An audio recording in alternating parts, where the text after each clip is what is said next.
las amnistías, y es qué hacer en casos de conflicto donde las amnistías es la única manera de poder llegar a la paz. Muchas veces cuando los conflictos son tan graves y las brechas entre las dos posiciones son tan grandes, tienen que llegar a acuerdos para poder llegar a la paz. Y el punto es que nadie se va a desarmar si le dicen, ah, sí, desármese, pero yo le voy a dar 30 años de cárcel por violaciones de graves derechos humanos. Pues prefieren continuar en la lucha antes de desarmarse. Pero esa es una posición. Y la otra es qué pasa con las víctimas. ¿Qué pasa con la verdad, la justicia y la reparación que necesitan todas las víctimas, por ejemplo, de un conflicto armado? Y esa es realmente la razón detrás que hay detrás de esta idea de no amnistiar este tipo de graves violaciones. Porque las víctimas de estos conflictos y este tipo de violaciones necesitan que alguien, y que sobre todo su Estado, reconozca que fueron vulnerados y que les dé respuestas específicas sobre verdad, justicia y reparación. Entonces, este es un debate grandísimo que se da dentro del derecho penal internacional y con los derechos humanos. Oirán muchos penalistas que tienen varias cosas que decir al respecto sobre la materia. Después viene el problema con la prescripción. El problema con la prescripción yo creo que es uno de los puntos de crítica más grande que se le dan a la Corte Interamericana de Derechos Humanos, y está muy relacionado con este concepto de graves violaciones de derechos humanos. Que básicamente en el derecho internacional, ¿qué delitos no prescriben? Lesa humanidad, guerra, genocidio. La Corte Interamericana ha tenido casos en los que no tiene sus patrones y aún así ha dicho que no prescribe. Claro, desde el derecho penal y sobre todo las personas de derecho penal que tienen una concepción muy garantista de garantías judiciales para el imputado, pues básicamente acusan a la Corte Interamericana y a las personas que trabajan en derechos humanos de estar creando un derecho penal del enemigo a la inversa. Es decir, en un momento existió una persecución respecto a estas personas, por ejemplo en un contexto de dictadura, y ahora que ustedes tienen el poder, están haciendo un derecho penal a la inversa. Eso es una de las críticas más grandes que se le hace a la Corte Interamericana por el uso de los problemas de prescripción. Y es un debate que está abierto y que tiene cualquier cantidad de aristas. Pero vamos a mirar básicamente tres casos como para que se hagan una idea de cómo lo maneja la Corte. El primero de los casos es Almonacid versus Chile. El señor Almonacid era un profesor y miembro del Partido Comunista en Chile. Fue asesinado el 16 de septiembre de 1973, esto es decir, 5 días después de que se dio el golpe de Estado contra el presidente Allende. El caso a él es muy simple, a él llegan a su casa militares, lo asesinan enfrente a su familia. Claramente, como están en un contexto de dictadura, nunca se hicieron investigaciones específicas sobre lo que le había sucedido al señor Almonacid, y en Chile existía un decreto ley que concedía una amnistía a todos los militares y agentes estatales que habían participado en este tipo de crímenes. Entonces tampoco había opción de reabrir el caso una vez la democracia volvió a Chile. El caso es traído a la Corte Interamericana, pero no es traído la ejecución extrajudicial del señor Almonacid, igual que por esa razón no se traen otros casos como desapariciones forzadas chilenas, porque Chile, cuando aceptó la jurisdicción de la Corte, digamos que se curó en salud, hizo una reserva que implica que la Corte no puede conocer de casos que hayan ocurrido o cuyo principio de ejecución haya iniciado antes de la ratificación.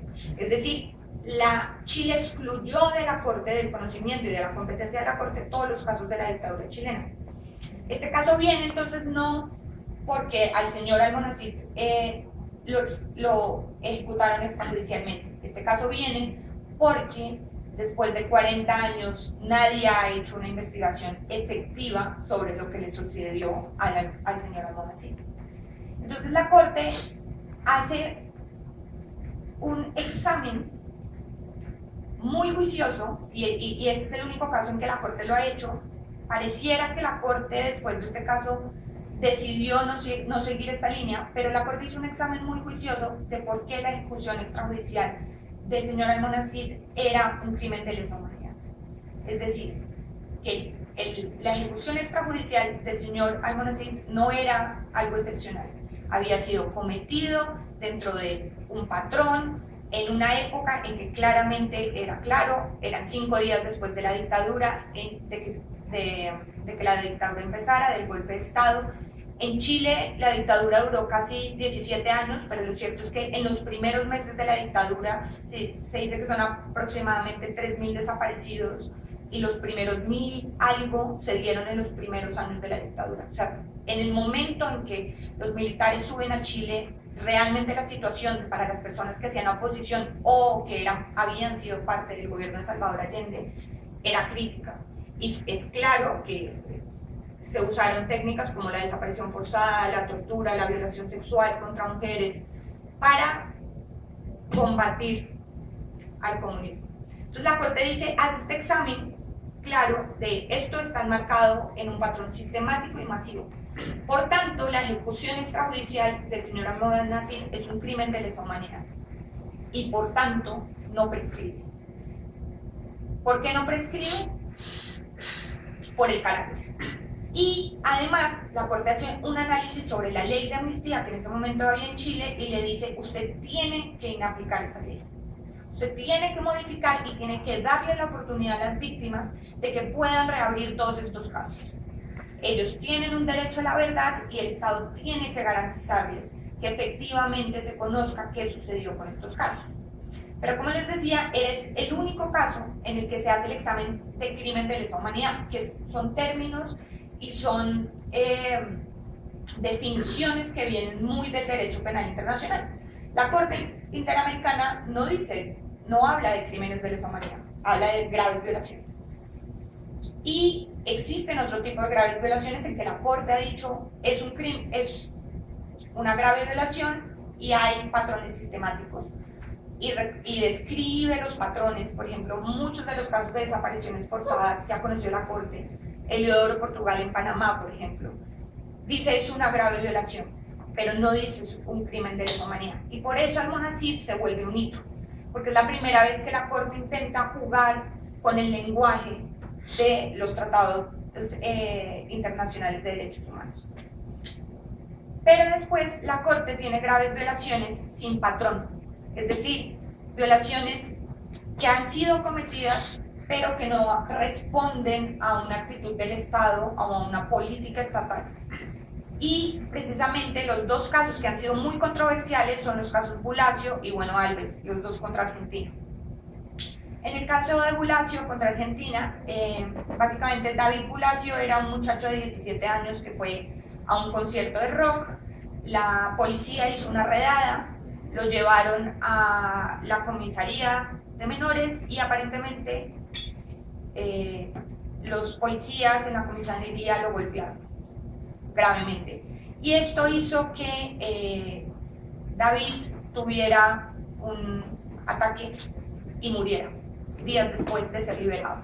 Pero básicamente los médicos determinaron que la muerte de David estaba relacionado con los golpes que él había recibido en la comisaría.